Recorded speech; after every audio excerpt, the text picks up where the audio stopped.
Territorio Reportaje. Porque todos tenemos una historia que contar. Con el periodista Agustín del Castillo.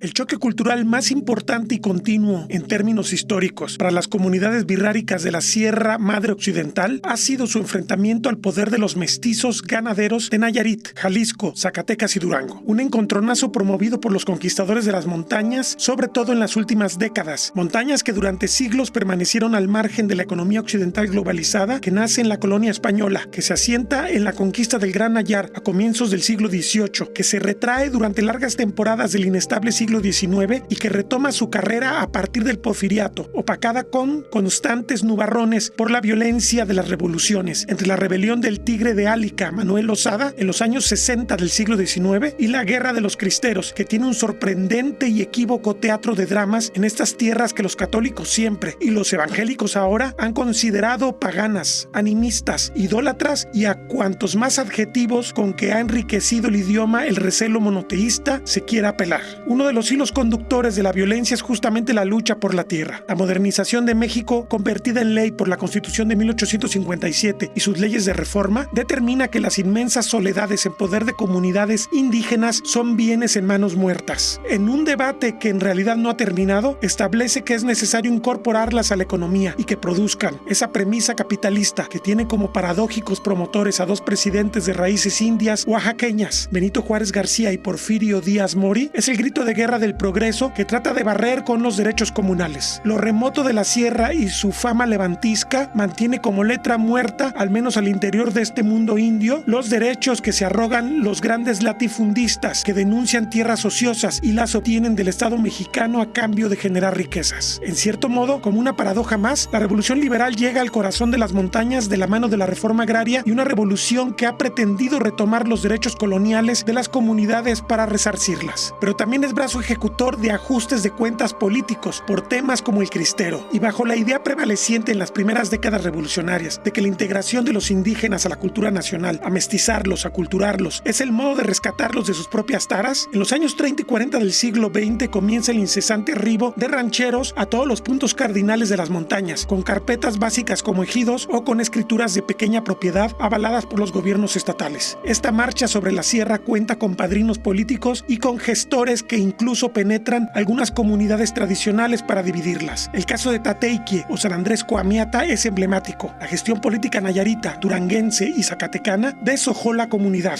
que recibe tardíamente y ya con sus anexos titulados o con dotaciones ejidales su reconocimiento como comunidad indígena. No puede ser mayor el contraste con la comunidad huichola más vasta, Huauta o San Sebastián Teponahuaxtlán. No solo es un contraste las 240,000 hectáreas tituladas a esta contra las 72,000 reconocidas a Tateiquie, sino el proceso integrador de intereses comunales que vertebra un personaje único de estas montañas, Pedro de Haro, amigo de gobernadores y presidentes de la República, quien dirige los esfuerzos exitosos de San Sebastián porque se reconocieran todas sus fronteras virreinales de la segunda década del siglo XVIII. Ese esfuerzo no ha culminado, pero está cerca. La entrega de 10,000 hectáreas en Huajimic en manos de ganaderos mestizos por varias décadas es el expediente más reciente de la lenta pero inexorable recuperación de territorios detonadas por ese misterioso mestizo que se convirtió en cantador, gobernador tradicional, presidente del comisariado y líder indiscutido entre los años 50 y 90 del siglo pasado. El abogado agrario Ramón Longoria Cervantes, quien ostentó una amistad personal con Pedro de Haro, además de cargos oficiales y desde las organizaciones no gubernamentales que apoyaron las restituciones más recientes, Puente de Camotlán y Cañón de Tlaxcala, explica cómo de la guerra cristera emerge un movimiento reivindicatorio que en San Sebastián fue irresistible. Don Pedro me platicó que uno de los de San Sebastián, a uno que le apodaban el general Mezquite, agarró, hizo la revuelta, lideró un grupo de personas y asoló la región. Y en algún momento él se volvió loco y les cortaba los pechos a las mujeres y les hacía atrocidades a diestra y siniestra, hombres y mujeres, mestizos o huicholes. Incluso se supone, o él me decía que era la razón por la cuales los huicholes se fueron hasta Durango o hasta Nayarit o hasta Zacatecas, ¿no? Se dispersaron. Al menos es la historia que cuentan los de Mesa del Tirador, sí, de sus abuelos, ¿no? Que ellos habían emigrado por la violencia, pues la violencia que ahora se sucede y también provoca migraciones. Exactamente.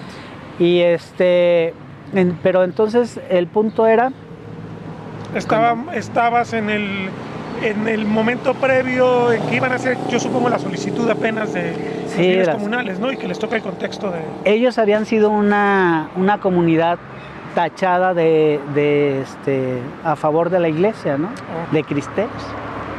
Pero, por este afortunado suceso, les dieron un salvoconducto y regresaron al año siguiente.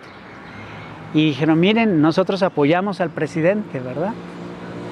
Y con ese salvoconducto fue que se agilizó muchísimo las cosas.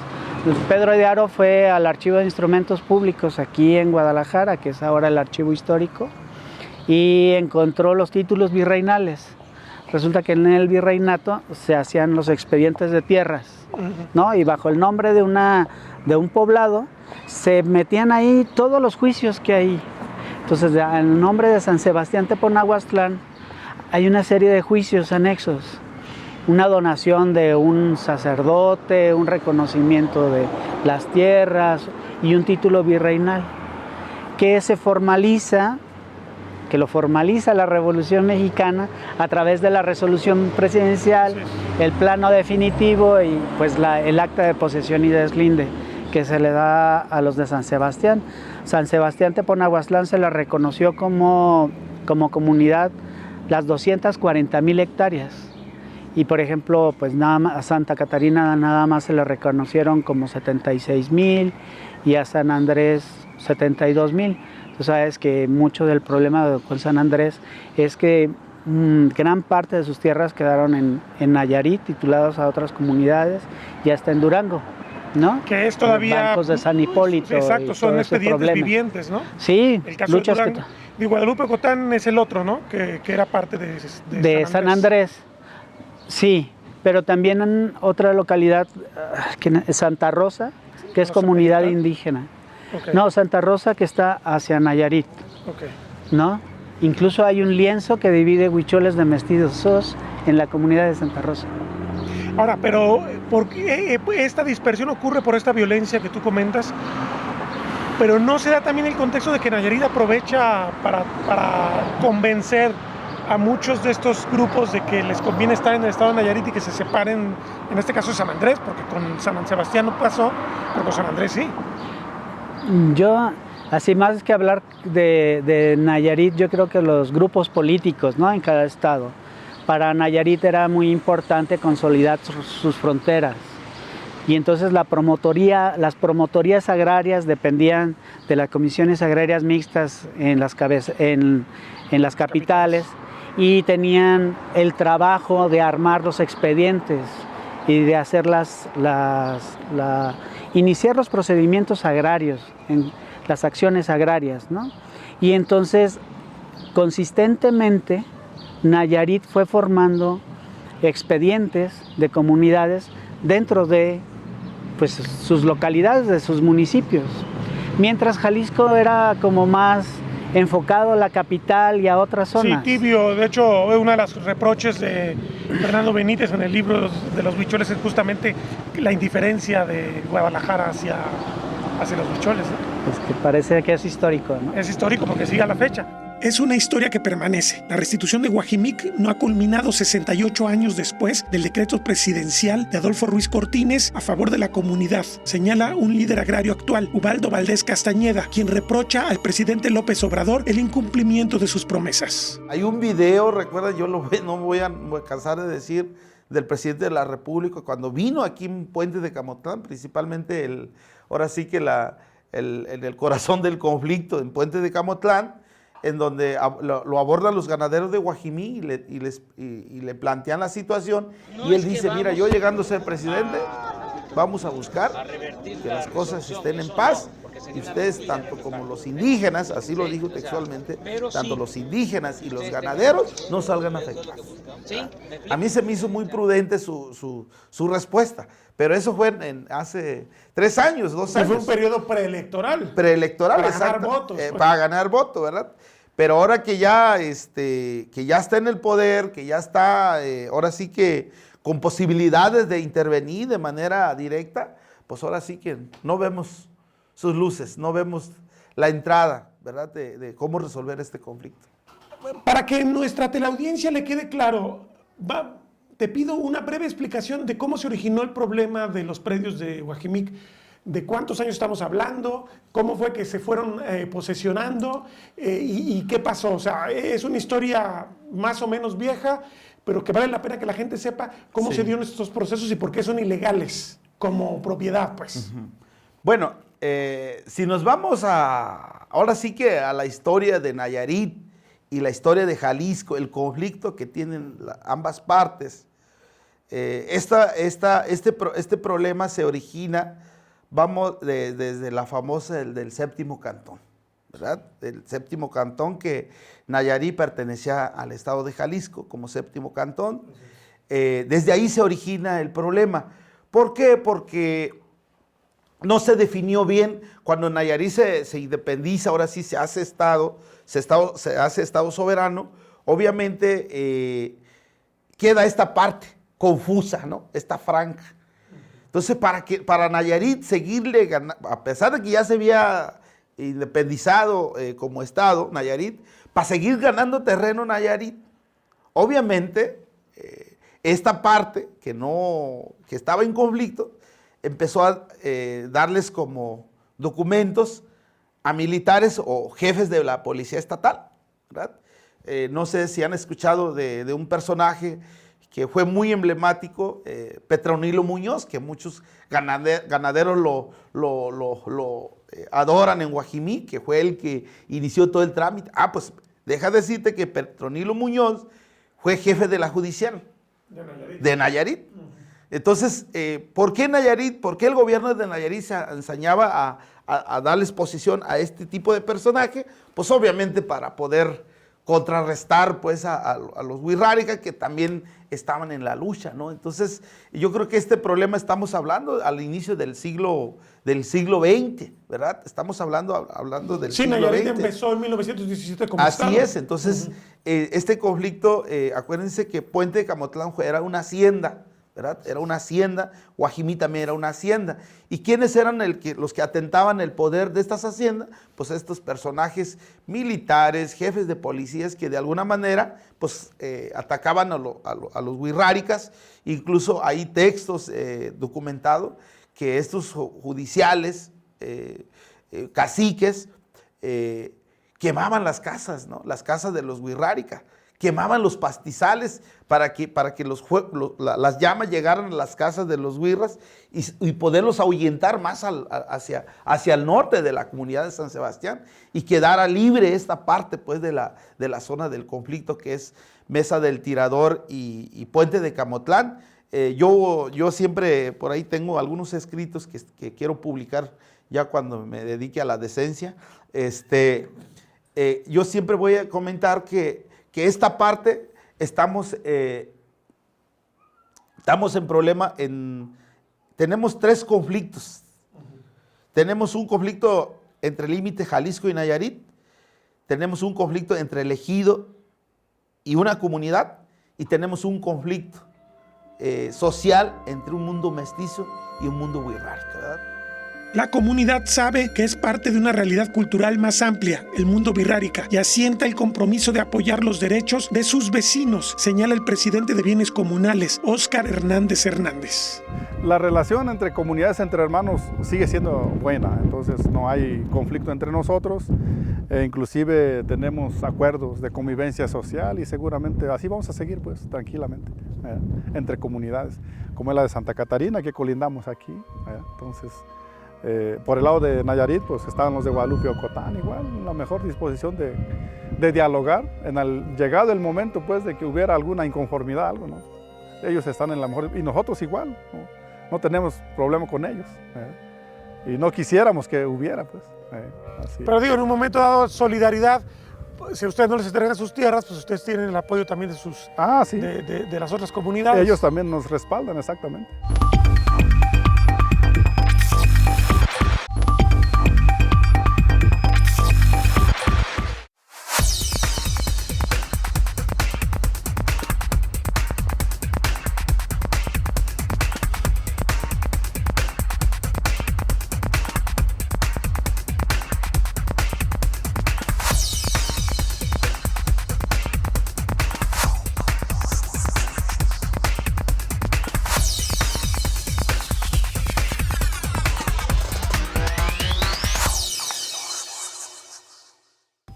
Cateique o San Andrés Coamiata es una comunidad que originalmente tenía 110,000 hectáreas, pero a partir de 1960 se enfrentó a un desmembramiento por los vecinos. Al poniente se separa Guadalupe Ocotán con 24,775 hectáreas. Al norte se divide Bancos de Calitique. Así fue como se dotó a ejidos mestizos con 10,720 hectáreas de superficie comunal. En 1965, San Andrés Coamiata fue reconocido con 74,940 hectáreas. En cambio, Huautá, San Sebastián Teponahuaxtlán, tiene un historial de éxito en restituciones a punto de culminar, con el fin de totalizar 240,000 hectáreas, para lo cual exigen la ejecución de 47 juicios agrarios correspondientes a más de 10,000 hectáreas en Guajimí. Su resolución presidencial es de 1953. En el caso de Guadalupe Ocotán, según la investigación que realizó el antropólogo e historiador Víctor Manuel Telles Lozano, hubo homicidios, muerte de ganado y muchas formas de presión para obligar a los huicholes a convertirse en parte de Nayarit, debido a que el anexo tradicional mantenía la idea de seguir con San Andrés Coamiata en Mezquitic como parte de Jalisco, y dichas presiones provocaron la unión a Nayarit en una forma alevosa para hacerse de tierras huicholas.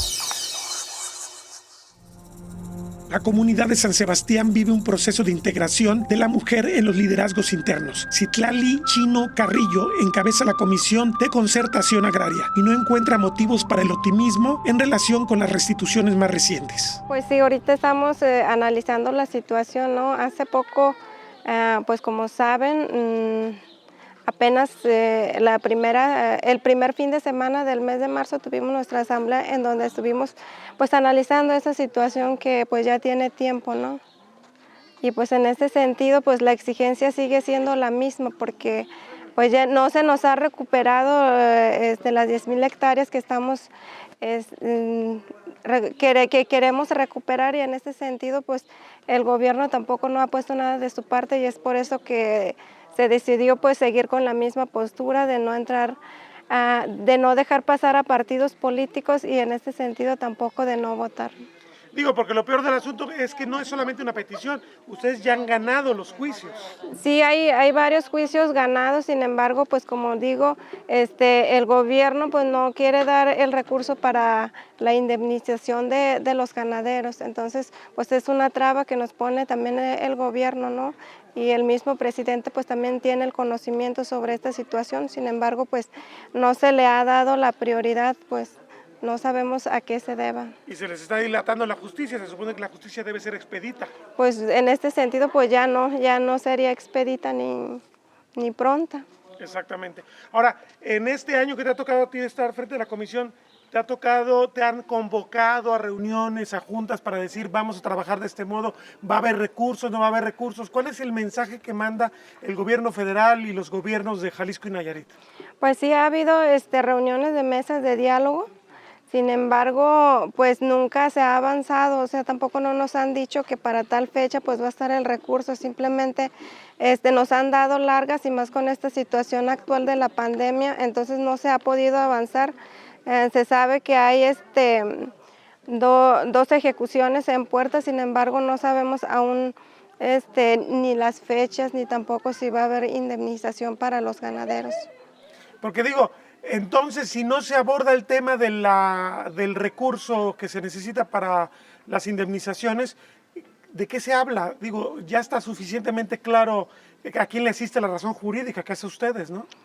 Sí, pues hay una comisión de pueblos, creo que se llama, que habla sobre estas situaciones, ¿no?, territoriales. Sin embargo, a mí no me ha estado a estar presente, pero pues el comisariado nos ha dicho que pues simplemente son acuerdos a los que se llegan con los ganaderos. Muchas veces ni siquiera a acuerdos llegan. Entonces, por esta situación también del recurso, entonces, pues no se ha avanzado nada, como digo, nada más sería como para decir que sí hay un avance cuando en realidad no es así. Es un tema de discurso, pero no de realidad. Por eso pretenden aumentar su presión sobre la presidencia de la República y el gobierno de Jalisco. No es privativo de esta región de México que una comunidad indígena reclame, gane juicios y después no los ejecuten. Eso está pasando en muchas partes del territorio nacional. ¿Qué te diría a ti el hecho de que para los pueblos indígenas no se esté ejecutando con presteza esta justicia que ustedes tanto reclaman? Pues yo creo que la situación es la misma, ¿no?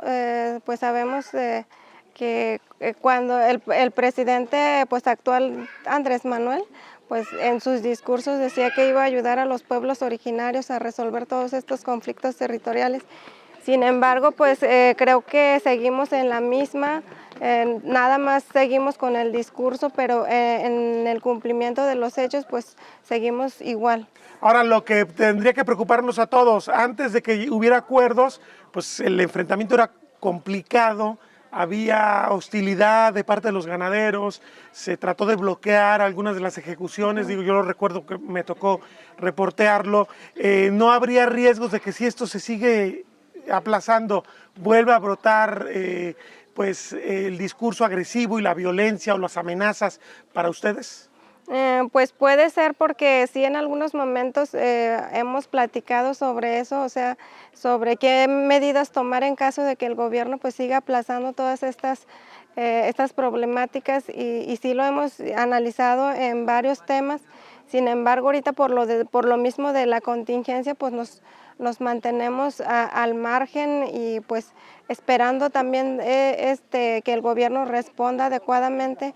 De hecho, pedimos una audiencia al presidente y no nos ha dado la audiencia, entonces pues yo creo que para la siguiente asamblea y dependiendo de la situación que estemos viviendo ante este conflicto, pues vamos a tomar otras medidas porque tampoco no vamos a estar esperando de manos cruzadas, ¿no? O sea, ya están las ejecuciones, ya se ganaron las sentencias y pues creo que también nosotros como comunidad vamos a estar exigiendo para que sea pronta.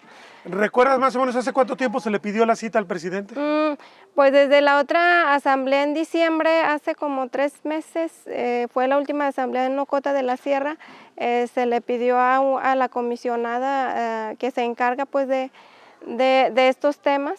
Se le pidió que sacara una audiencia, como ella también pues es una empleada, ¿no? Exactamente, del gobierno, del presidente, pero pues sin embargo en esta asamblea no nos dio respuesta. Para quienes se han ido a vivir a los escasos predios recuperados en Guajimic, la vida es difícil, las tensiones siempre están latentes. ¿Cómo están viviendo las personas, los comuneros que se fueron a habitar las zonas que se han ido restituyendo, que están en medio de los intereses? ¿La vida, hay respeto o están presionados, hay tensiones? Pues hay tensiones, de hecho no pueden vivir tranquilamente porque todavía quedan, pues se podría decir que, o sea, hay cierto... ¿Rencor?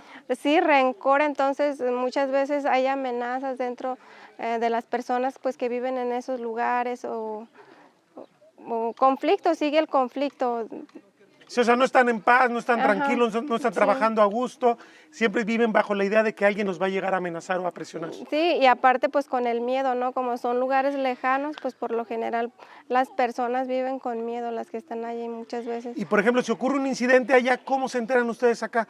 ¿Hay manera de comunicarse o tendrán que pasar varios días para enterarse de algo? Pues en algunas partes sí hay telefonía de celular, sin embargo en otras no existe, entonces la comunicación pues es más escasa y pues más rápido, ¿no? O sea, es más lento de que nos llegue la información. Ahora, esta zona, aparte del conflicto agrario, está traslapado al conflicto de límites, Jalisco, Nayarit.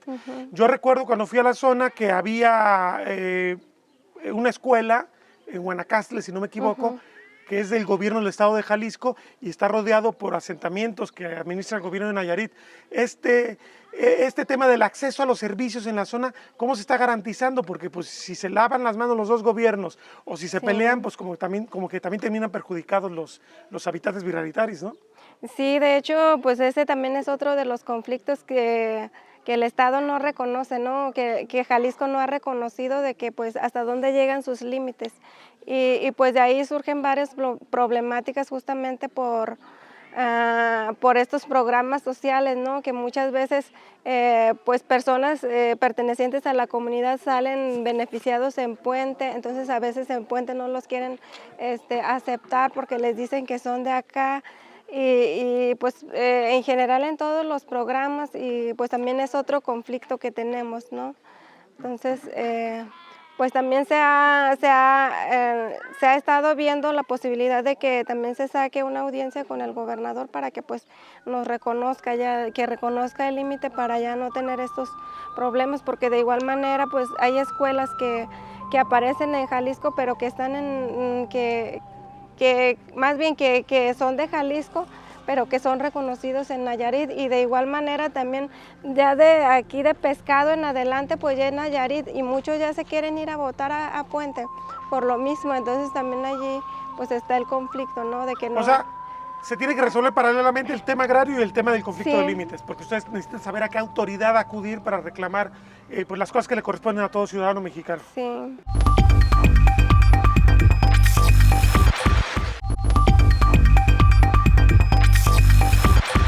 Tras la rebelión cristera, arrancaron los procesos de reconocimiento y titulación. La rebelión enriquista fue el contexto que aprovechó Pedro de Haro para potenciar la lucha por la tierra y borrar el pasado cristero. En ese momento en la Sierra Huichol, hacia, no sé, a los finales de los 40, hacia el inicio de los 50,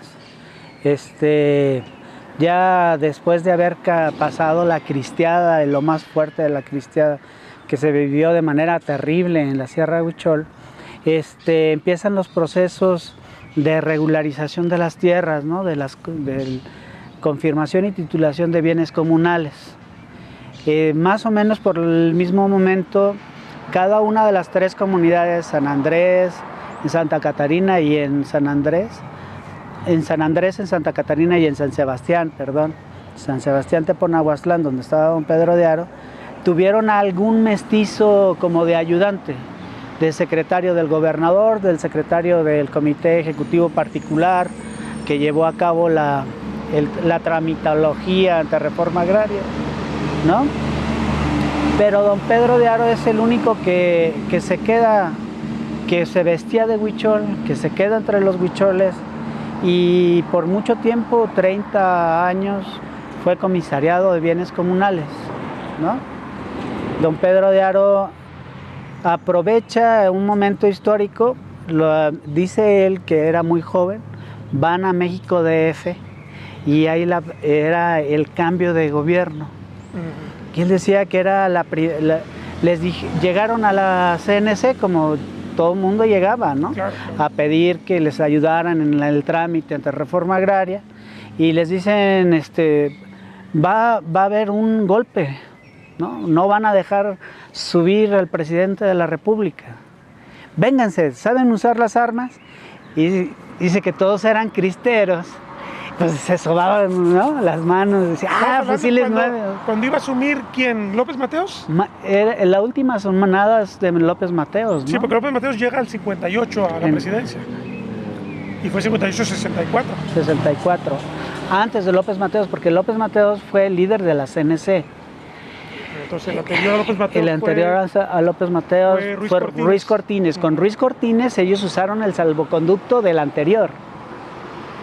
Ruiz Cortines asume la presidencia. Miguel Alemán asume la presidencia. Ruiz Cortines. Ellos estaban oyendo en el radio las noticias. El presidente hacía un recorrido de Chapultepec a Palacio Nacional y iban monitoreando, ¿no? Y el presidente ya está en tal lado y el presidente ya está en el otro. Y dice que por mientras los huicholes, los viejitos estaban, aunque cuando estábamos en tal parte en la sierra y cuando nos agarraron y cuando cuando el otro, ¿no? Y no pasó nada. El Fue presidente cuando el asuma. enriquismo, supongo yo, que había cierta rebelión contra Miguel Alemán y contra el presidente, y quizás eso fue el contexto, ¿no? El contexto. Para los Virraritari, la defensa de la tierra es parte del ritual. Mientras San Sebastián tuvo un pilar en Pedro de Haro, los asesores mestizos en otras comunidades como San Andrés las terminaron perjudicando. San Andrés, te digo, tenía un secretario, no me acuerdo si era del comisariado o del gobernador tradicional, y esa persona le dijeron, igual que le dijeron en su momento a Pedro de Haro, oye, ¿por qué no haces una comunidad donde tú estés dentro? Porque estos son huicholes y te van a sacar, ¿no? Y entonces él fundó Santa Rosa y llevó a... Él sí escucha los cantos de la sirena. Exacto. ¿Y don Pedro no? Y don Pedro no. Don Pedro estaba casado con una huichola y en ese momento también él quería ser cantador, ¿no? Él desde niño... Él había sentido como una especie de secuestro.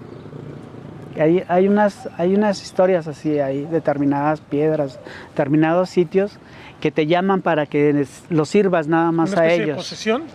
Sí, y que lo veían como loco. Sí, y se fue también Fernando Benítez, sí, ¿no? Sí. Y don Pedro y que anduvo entre los lobos. Y luego se reía, ¿no? Y decía... Después de andar con ellos un mes, me regalaban una pierna de res, como cantador, ¿verdad? Sí. Y era de el ganadero fulano de tal de Guajimic, ¿verdad? Que era su vecino, ¿no? Mira, ¿no? La justicia de los dioses. Exactamente. Porque digo, pues, yo no sé si... No me queda muy claro el texto de Fernando Benítez cuando habla de aquella vez que llegan... supuestamente con antorchas muchos huicholes a Guajimic y que se sintieron amenazados los de Guajimic. Yo no sé si es una leyenda que hicieron los de Guajimic o fue cierto que hubo que se sentía fuerte don Pedro por los apoyos que tenía en la presidencia de la República.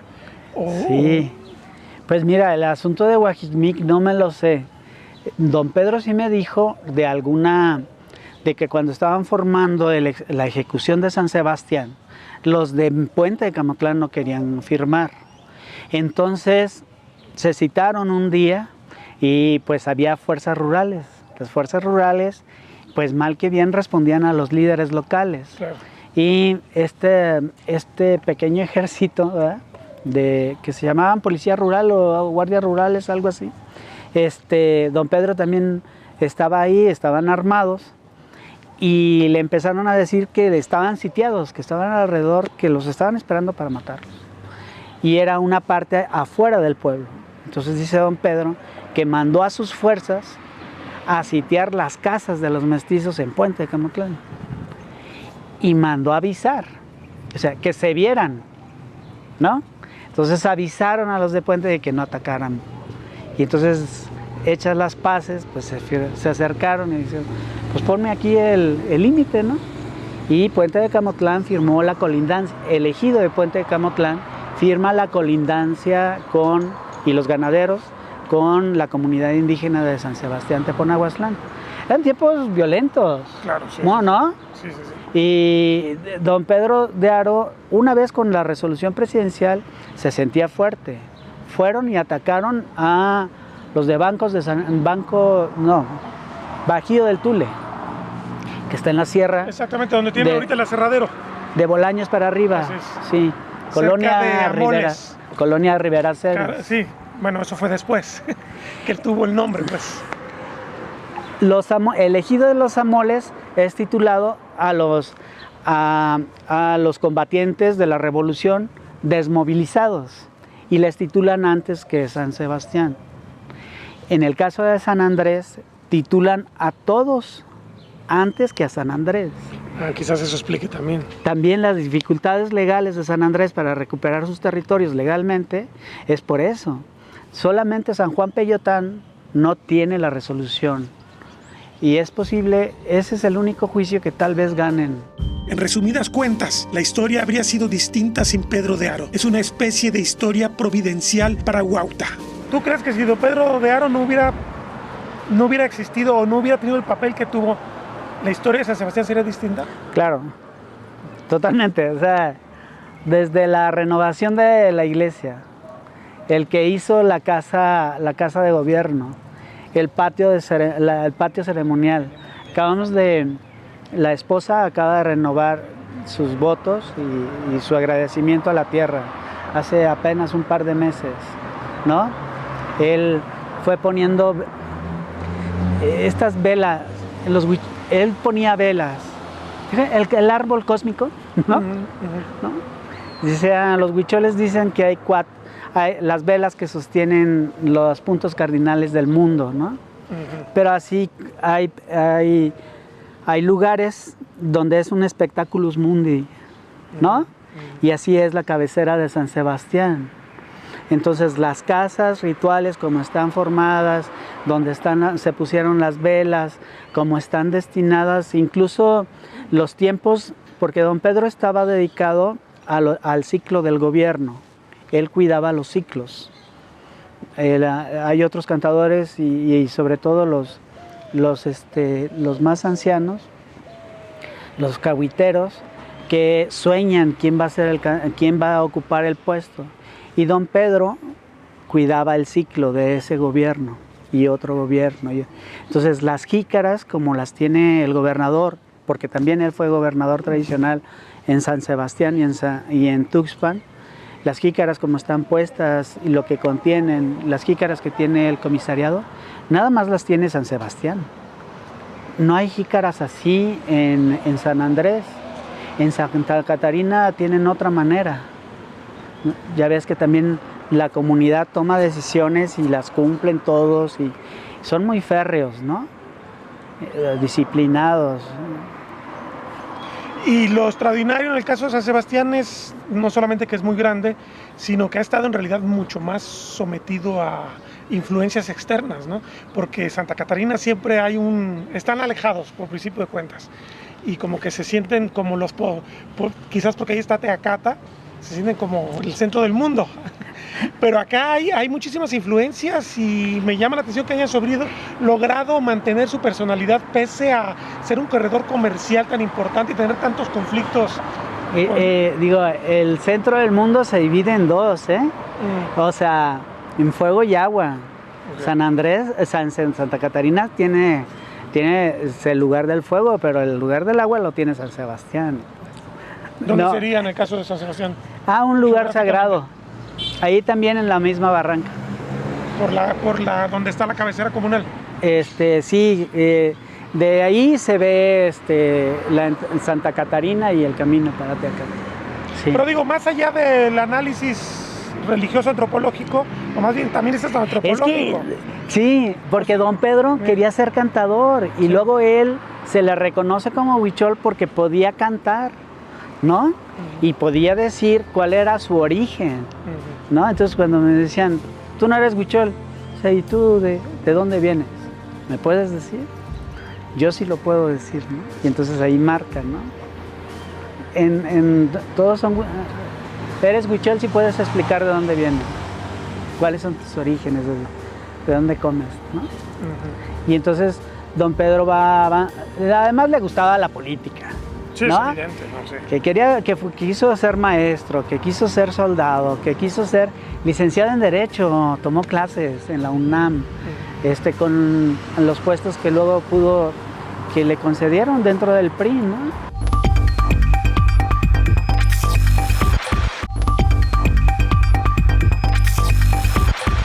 Quienes conocimos esta región hace 3 décadas, fuimos testigos de cómo comenzó un proceso de lenta pero constante incorporación territorial de la región hacia la infraestructura caminera de todo el estado de Jalisco. Hubo muchas obras que empezaron a construirse primero como terracerías y luego se plantearon carreteras asfaltadas. Desgraciadamente ninguna de estas ha tenido una continuidad completa y tenemos algunos caminos con tramos importantes, pero otros territorios que comenzó la obra y después se abandonó.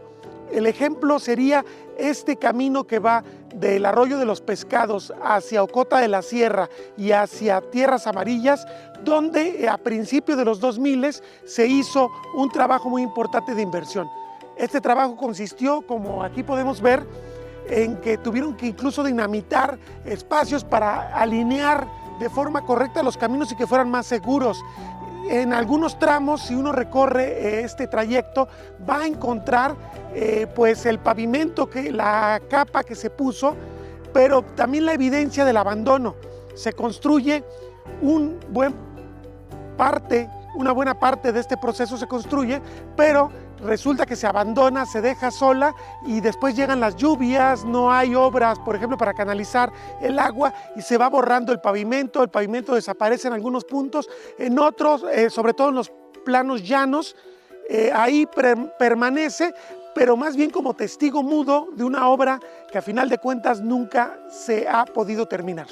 Esta es una de las fronteras de San Sebastián de Ponahuaxtlán, Ocota de la Sierra, resguardado entre la complejidad de las rutas de las montañas y su propia altitud. Es un observatorio privilegiado de los conflictos agrarios y de límites. El comisario propietario Ignacio Velázquez aborda las consecuencias de esta indefinición de jurisdicciones. Es un punto alejado, de hecho es un punto que está identificado dentro del conflicto de límites Jalisco-Nayarit.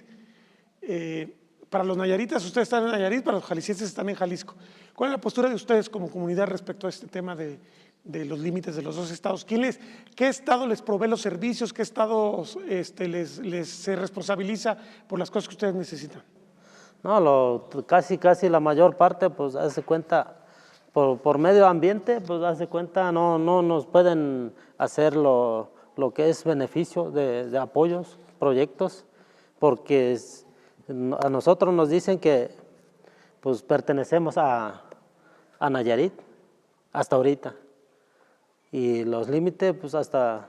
O sea, en Jalisco les dicen que pertenecen a Nayarit, en Semarnat, Jalisco. Sí, por medio y del INEGI estamos reconocidos como Nayarit. Y cuando hay elecciones, que no va a haber, pero cuando hay elecciones votan candidatos de Jalisco o de Nayarit. De Jalisco. Aquí hay una contradicción, ¿verdad? Así es lo que... Pues a veces nosotros peleamos por el mismo y pues hasta ahorita no nos han confirmado qué es lo que se puede hacer. Pero por ejemplo, ¿qué gobierno hizo el camino, mejoró la carretera? ¿Qué gobierno les ha traído la educación, la salud? El gobierno, eso es lo que... ¿De qué estado, pues? ¿De Jalisco? De Jalisco. ¿Es Jalisco entonces el que se ha responsabilizado de algún modo, pues? La mayor parte, pues, es lo que ha hecho Jalisco. Muy bien. Ahora, el hecho de estar en una zona que no queda claro a qué estado pertenece, ¿no les suscita conflicto a ustedes? ¿No hay problemas de invasiones? ¿No hay problemas de que la autoridad de Nayarit venga de repente a querer poner sus reglas aquí? No, pues nosotros hemos, por las tierras nosotros hemos peleado, pero de allá para acá, pues hace cuenta, pues, dicen que la gente pues nomás tenemos a ciertas áreas, nomás hace cuenta, ellos reconocen su área, nomás hace cuenta. Y por medio de esos proyectos, pues hace cuenta, si nosotros de unos proyectos que solicitamos, siempre nos dicen, no, pues que es Nayarit. Y ese es lo único que nos dicen siempre. Hablando de proyectos forestales. De proyectos forestales. Por ejemplo, para aprovechar la madera. El aprovechamiento de madera, así es. Y cuando solicitan escuelas, ¿dónde las solicitan? Pues, en Jalisco. Es que ahí sí hay una contradicción. Sí. Pero digamos, en términos de seguridad pública, vivir en esta franja que no está claro de quién es, ¿no les trae problemas a ustedes? En ciertas, sí. ¿Cómo qué tipo de problemas? De límites.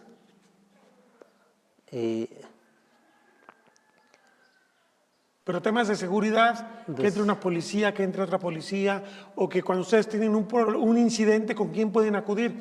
¿A qué policía le pueden llamar en un momento dado?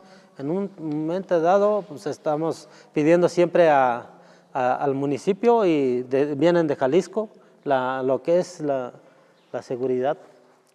Pero cuando nosotros ejecutamos las tierras, también hemos tenido problemas de la policía, porque una vez nosotros pedimos que fue Jalisco y nomás llegaron al límite aquí, estuvieron viendo para bajar a Nayarit, pues ya no les pudieron acceder pues a terrenos de nosotros, pues de la comunidad, pero ya no pudieron entrar.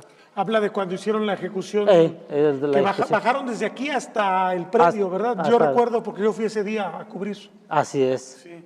Y pues ya no quisieron bajar porque pues era el límite de Nayarit. Es lo que nos dijeron nomás, eso. Entonces, ¿esos terrenos que están ejecutando en Guajimic pertenecerían a esta comisaría? Pues casi, es parte de Mirador, pero es de la misma comunidad de San Sebastián. Queda para aquel rumbo. Por este lado, a la vuelta. Y ustedes, recuerdo que esa jornada bajaron caminando desde Sí. aquí para allá, ¿verdad? ¿Cuántas horas hicieron? Pues aquí, de aquí se hace como unos 4 horas o 5 horas más o menos, dependiendo cómo llegue. La vida para quienes se fueron de aquí en la avanzada para proteger los predios de Guajimic es más difícil. ¿Y cómo están viviendo ellos el problema de estar en medio de gente hostil, de ganaderos, de gente que dice que no los quiere? Pues a veces pues, con problema, pues, a veces que no les dejan lo que es el agua ahí, aunque es pertenece pues de la comunidad, así es. Entonces a veces tienen problemas para abastecerse Sí, de agua. para abastecerse el agua y pues a veces dicen, no, pues les meten, aunque esté forzado sus alambres, a veces creo que les cortan para meter sus ganados. Así Y es. en tierras de ustedes los ponen a pasar. Sí, ya, para que metan. ¿Y eso ha seguido sucediendo en los últimos años? Sí, Porque en la estos restitución años. fue en 2017 o 18, si yo no mal recuerdo. El 18, sí. Entonces ya van 3 años. Ya, No se han acabado los problemas. No, hasta se me hace que ahorita ya va avanzando más. Y ahorita se dice que pues hay otro por 2 ejecutarse. Sí. Pues eso es lo que todavía no sabemos, pues, las fechas. Pero ahora sí que le están ejecutando como pedacitos. Sí. Necesitan Pues es lo ustedes que esto sea más más masivo, rápido, ¿no? así es. Sí, ocupamos pues de que pues, se nos entregara más, lo más pronto probable, pues, que se entregara. Y no se ve que la autoridad vaya Pues a hacerlo pronto. No, ¿verdad? hasta ahorita no, pues nomás, esa vez pues fueron 2, pero pues de terrenos chiquitos. Y ahora no sé cuántas hectáreas también se van a entregar nomás, también. Lo cierto es que para ustedes es muy claro el asunto. La tierra es de ustedes y no la negocian. No. Tienen que regresarse. No, tiene que regresar lo que es. Así es. Conforme a los juicios que van terminando, yo creo que eso es lo que se va entregando también con nosotros. Los incidentes llegan y los comuneros no tienen muchas respuestas ante la omisión de autoridades nayaritas y jaliscienses a un tema que tiene que ver con derechos humanos. ¿Y qué pasa cuando hay este tipo de incidentes y les piden ayuda a ustedes? ¿Cómo pueden ustedes responder cuando les cortan el agua, cuando les rompen el lienzo, cuando hacen este tipo de medidas? ¿Ustedes cómo pueden ayudar a sus compañeros comuneros? Pues nomás hablamos con ellos porque a veces les decimos a los beneficiarios pues, que lo mantengan pues, más o menos circulado bien. Porque a veces creo que los dejan, descuidan un rato de salir si en caso por decir ir a una reunión, que pues en ese mismo tiempo o en la noche pues ya se los cortan. Eso es lo que... Entonces aquí es muy importante no dejar el predio. Porque además hasta les pueden invadir otra vez, No, ¿verdad? pues otra vez pueden entrar y pues ahí de que entran los animales, entran porque pues, ahí lo dejan baldío, hace cuenta. ¿Y cómo le hacen para sacar a los animales? Pues ellos mismos ya lo sacan. Ya que lo aprovecharon. Ya que lo aprovecharon, pues ya para recuperar el pasto, pues ya ahí queda. Es un abuso total, es Pues un delito, de hecho. Es un delito de todo.